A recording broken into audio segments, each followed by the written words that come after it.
Kita semua pernah mengalaminya. Semangat membara di awal tahun, bikin resolusi bombastis seperti tahun ini gue bakal super produktif, jadi versi terbaik diri gue.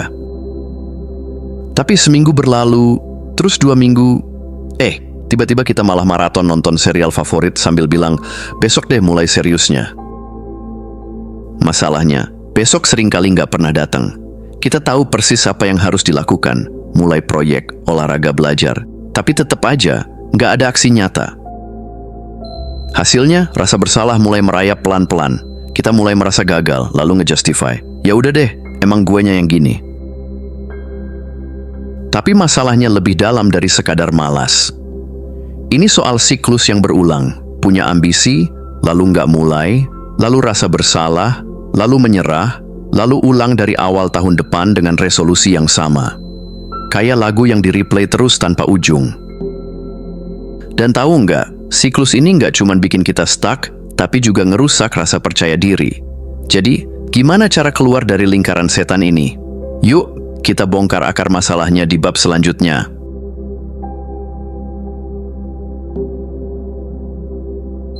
Jadi, kenapa sih kita sering banget nunda-nunda?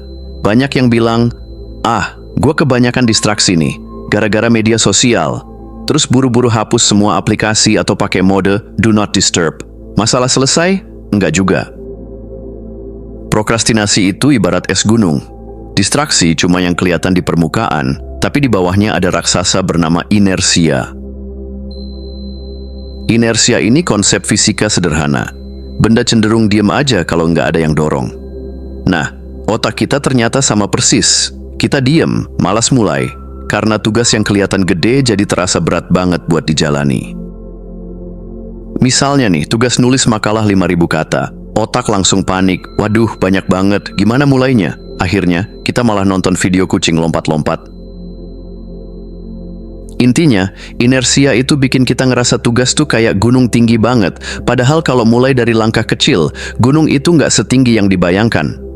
So, gimana cara ngatasinnya? Tenang, selanjutnya bakal dikasih solusinya.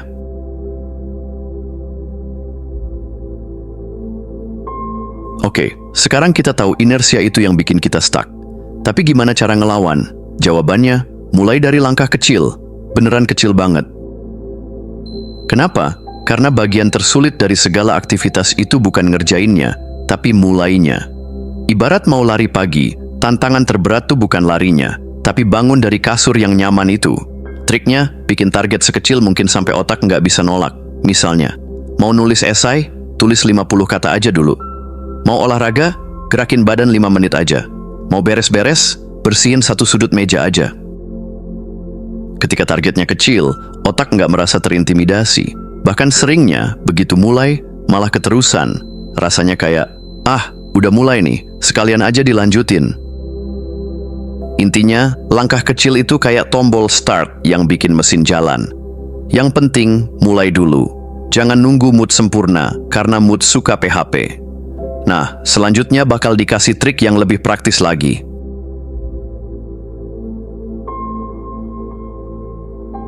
Pernah dengar trik coba 2 menit aja? Kedengeran sepele, tapi ini salah satu cara paling ampuh buat ngalahin prokrastinasi. Prinsipnya simple. Kalau ngerasa malas mulai, coba lakuin tugas itu cuma 2 menit aja. Yes, 2 menit doang. Nulis, tulis 2 menit. Beres-beres, bersihin selama 2 menit. Olahraga, lompat-lompat 2 menit. Logikanya gini, 2 menit itu saking singkatnya, otak nggak bisa nolak. Kita jadi mikir, 2 menit doang, masa nggak bisa sih? Tapi yang ajaib adalah, setelah 2 menit, seringkali kita keterusan. Kok bisa? Karena setelah mulai, momentum kebangun, dan otak malah pengen lanjut. Ibaratnya kayak dorong bola. Awalnya berat, tapi setelah jalan, bola ngelinding sendiri. Kalau ternyata setelah 2 menit kamu berhenti, nggak apa-apa. Karena intinya di sini adalah mulai dulu, bukan langsung sempurna. Kuncinya, jangan fokus ke hasil akhir, cukup pikirkan mulai sekarang.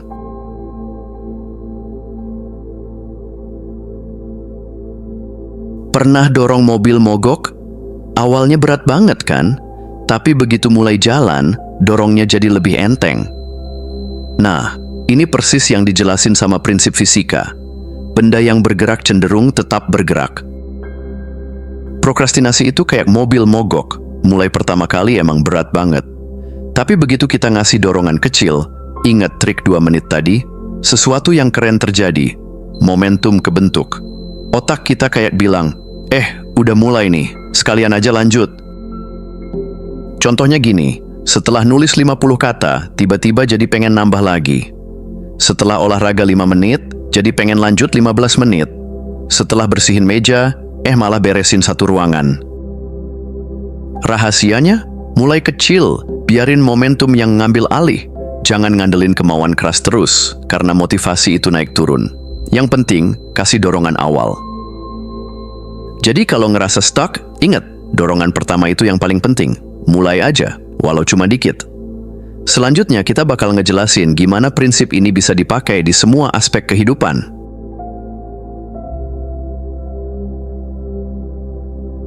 Sekarang kita tahu bahwa dorongan kecil bisa ngalahin inersia dan bikin momentum.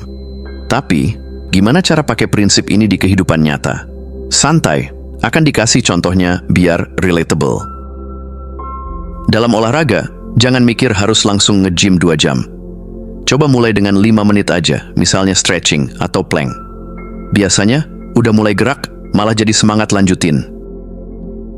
Dalam pekerjaan, punya proyek gede, jangan panik. Mulai dengan nulis 1 paragraf atau nyusun 1 ide kecil. Begitu ngetik, biasanya otak mulai panas dan ide lain ngalir sendiri. Dalam hubungan sosial, mau reconnect sama teman lama, jangan mikir harus ngobrol panjang. Cukup mulai dengan 1 pesan singkat kayak, "Hey, apa kabar?" dan lihat gimana obrolannya berkembang. Kuncinya, mulai dengan langkah super simple. Jangan fokus ke hasil akhir yang bikin overwhelming. Yang penting, mulai dulu. Prinsip ini berlaku di segala aspek kehidupan. Mau ngatur keuangan, nulis buku, atau belajar skill baru, mulai kecil, lanjut terus.